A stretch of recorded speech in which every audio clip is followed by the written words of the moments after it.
이번 영상은 백내장 소송 진행 과정에 대해서 얘기해 보도록 하겠습니다. 백내장 소송 진행 과정에 대해서 궁금해 하시는 분들이 많은데요. 소송을 진행하고 계신 분들도 궁금해 하시지만 소송을 진행하지 않고 계신 분들도 진행 과정을 많이 궁금해 하십니다. 나홀로 소송을 준비 중이신 분들도 도움이 될 수 있도록 저희가 진행하고 있는 사건을 통해서 소송을 넣으면 보험회사에서는 무엇을 어떻게 주장하는지 설명을 해드리도록 하겠습니다. 어떤 사건인지 대략적으로 설명드리면 눈 피질은 3단계, 핵은 2단계라는 얘기고요. 인공수정체 삽입술을 시행하고 진료비 780만 원 정도를 보험회사에 청구했는데 의료자문을 동의하지 않았다는 이유로 보험금 지급이 거절된 케이스입니다. 그래서 소장을 접수했고요.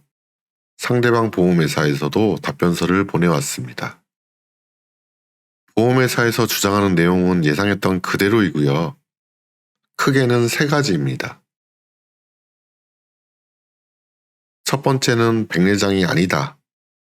두 번째는 시력 교정의 목적이다. 그리고 마지막은 입원이 아니다. 이렇게 3가지입니다. 그러니까 백내장이 아니니까 못 준다. 백내장이었어도 다초점 렌즈 삽입술은 시력 교정 목적이기 때문에 못 준다. 백내장이 맞고 시력 교정이 아니더라도 통원으로 인정해야 한다. 이게 보험회사의 핵심 주장입니다. 주장의 근거들을 자세히 살펴보면 먼저 백내장이 아니다부터 보험금을 청구하면 보험회사에서는 수술 적응증에 해당해야 한다. 수술의 필요성이 인정되어야 한다. 혼탁도가 4단계 이상이어야 한다. 이렇게 주장하면서 의료자문에서 인정될 경우만 지급하고 있는데 실손보험은 법원에서 소송을 통해 진행하게 되면 치료 목적의 질병인지만 따지게 됩니다. 그래서 보험회사도 이런 주장을 하는 게 아니고 애초에 백내장이 아니다. 이렇게 주장합니다. 아니면 백내장 진단을 확정받은 게 아니다. 이렇게 주장하고요. 의료자문을 하자고 하는 것처럼 진료기록 감정을 하자. 이렇게 주장합니다. 진료기록 감정은 의료자문하고 비슷하게 생각하시면 됩니다. 이번에 저희 사건에서도 보험회사 측에서는 백내장 진단 확정을 받았다고 볼 수 없다면서 진료기록 감정을 요청했는데요. 그 근거가 뭐냐면 이겁니다. 진단서에 임상적 추정으로 되어 있으니까 이건 확정 진단이 아니다. 그러니까 진료기록 감정을 통해서 백내장 진단이 맞는지, 백내장 수술이 치료의 목적으로 실행되었는지를 따져보자. 이렇게 주장하는 겁니다. 진단서인데요. 여기에 보면 임상적 추정이 있고 최종 진단이 있죠. 근데 대부분 백내장 진단을 보면 임상적 추정에 체크가 되어 있습니다. 사실 백내장 진단을 최종 진단으로 체크해주는 의사들이 더 드물 겁니다. 우리가 진단비를 청구했으면 어느 정도 이해가 됩니다. 암 진단비나 심근경색 진단비 같은 거 있잖아요. 이건 약관에 써 있어요. 뭐뭐로 진단이 확정되면 보험금을 지급합니다. 이렇게요. 지금 우리는 실비보험을 청구한 거지 진단비를 청구한 게 아니잖아요. 대부분의 실비보험은 진단서가 없어도 질병으로 치료한 거면 지급합니다. 약관에도 질병으로 인하여 의료기관에서 치료를 받은 경우 지급합니다. 라고 규정하고 있고요. 암으로 예를 들면 암은 조직검사를 통해서 진단을 확정할 수 있습니다. 그런데 백내장은 객관적인 검사로 진단을 확정하는 것이 아니고 의사가 색흑등 현미경을 이용해서 혼탁도가 관찰되면 진단을 내리는 겁니다. 이런 걸 임상적 추정이라고 하는 겁니다. 환자의 주관적 증상과 객관적인 징후를 바탕으로 추정한 진단을 말하는 것입니다. 그리고 두 번째로 주장하는 시력 교정을 위한 목적으로 수술한 것이다. 보험회사에서는 끊임없이 이 주장을 하고 있습니다. 2016년 1월 1일 이후에 약관이 개정되었는데요. 이때부터는 안 되는 게 맞습니다. 국민건강보험 요양급여 대상 수술 방법 또는 치료 재료가 사용되지 않는 부분은 실효규정술로 봅니다. 이렇게 명시가 되어 있죠. 그런데 약관이 개정되기 이전 것도 다 이렇게 주장합니다. 보험회사 입장에서는 이 부분을 어떻게든 이기고 싶어 합니다. 이 부분만 이길 수 있다면 의료자문을 할 필요도 없고 입원 여부도 다툴 필요가 없어지는 거니까 절대로 포기할 수 없는 부분입니다. 그런데 이 주장은 금감원 분쟁 조정에서도 결정되었고 한국소비자원 조정에서도 결정되었고 보험회사가 좋아하는 그 얼마 전에 났던 대법원 심리불속회 기각되었던 판결 있죠. 거기에서도 쟁점이 없다고 결론이 이미 난 겁니다. 입원에 해당하는지 여부처럼 애매하게 난 것이 아니고 아예 정확하게 딱 짚어서 났습니다. 특히 이 사건 보험약관은 2016년 1월 1일부터 시행된 실손의료보험 표준약관과는 달리 명시적으로 부보 대상에서 국민건강보험 요양급여 대상 수술 방법 또는 치료 재료가 사용되지 않는 부분을 제외하고 있지 않으므로 실효규정술에 해당된다고 보기 어렵다. 나홀로 소송을 진행하시는 분들이 이 판결 읽어보시고 참조하면 보험회사가 주장하는 이 부분은 대응이 가능할 것 같습니다. 문제는 마지막인데요. 입원 치료로 볼 수 없다라는 주장입니다.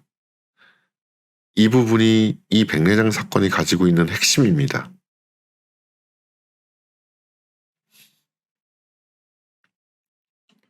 보험회사가 자기들 마음대로 기준을 세워놓고 의료자문을 통해 부지급을 결정할 수 있는 것도 이 부분 때문입니다. 우리 기준 따르기 싫으면 소송해. 그러면 입원 여부를 다툴 거니까 싫으면 우리 기준을 따르던가. 이렇게 나오는 거죠. 얼마 전에 언론에서 나온 백내장 사건 있잖아요. 보험회사가 채무부존재 소송을 제기했다가 패소했던 사건. 거기서는 이 부분을 주장하지 않은 것 같습니다.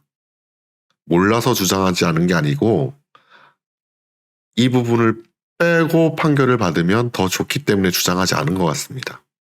저는 판결문만 읽어봐서 정확히 알 수는 없지만 제 생각으로는 이 주장은 없었던 것 같습니다.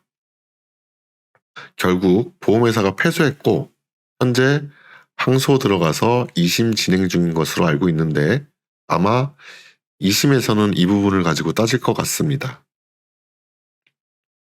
저희한테 보낸 답변서에서도 이 부분이 포함되어 있는데요. 여러 판례를 근거로 여러 가지를 입증하라고 하고 있습니다. 실제 진료가 시작된 시간과 종료된 시간을 증명해라. 입원 치료가 필요했는지 증명해라. 입원 시간 동안 의사의 관리하에 치료를 받았는지 증명해라. 이런 식으로 입원의 필요성과 실질적 입원에 해당하는지에 대해서 입증을 요구하고 입원에 해당하지 않는다고 주장하고 있습니다.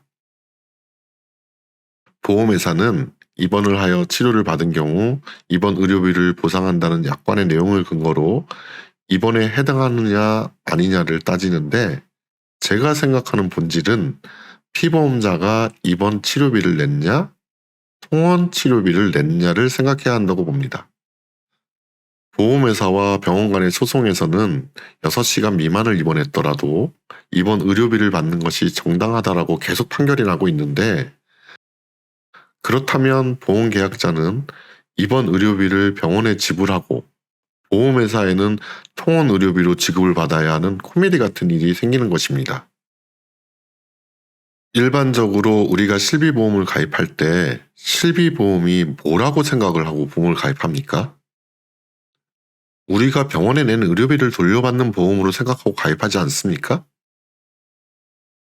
입원 여부는 주치의의 판단으로 결정하는 것이고 환자는 의사의 지시에 따라서 입원하여 치료를 받고 거기에 해당하는 진료비를 낼 뿐이고 보험 계약서, 약관, 상품 설명서에는 입원실 최소 체류 시간 등 입원 여부 판단의 구체적 기준을 명시하고 있지도 않습니다.